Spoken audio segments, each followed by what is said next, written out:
Poštovano radno predsjedništvo, kolegice i kolege, znam da je dosta vremena proteklo, ja ću probati biti stvarno kratak. Ja sam Rajko Mladenović, diplomirani inženjer metalurgije, rodom iz Siska, rođen sam 4.8.1952. godine i jedini sam aktualni dožupan Hrvatske stranke umirovljenika u Republici Hrvatskoj.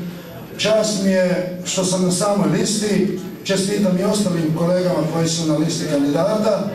Ja se zalažem za sve ono što je i kolega Tomašković izrekao ovdje, za rad, red, poštenje, za proceduru, za to da poštivamo statut, jer bez poštivanja pravila igre, bez poštivanja statuta, bez procedure nema, to je sve druga anarhija. Čestitam u svoje ime osobno nadzornom odboru koji je obavio vrlo težak i odgovoran posao.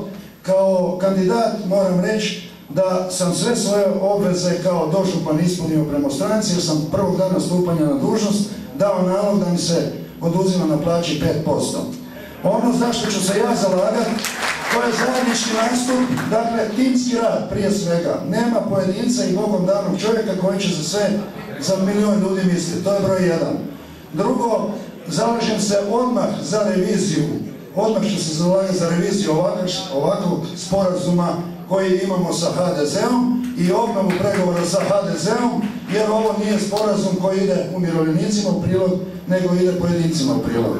Isto tako ću se zalagati da svi zajedno donesemo novi statut koji će biti apsolutno demokratičan, da pokažemo i velikim strankama da iako po novcima nismo veliki, da možemo biti po pameti, jer to sjede glave, dakako mogu i dokazati.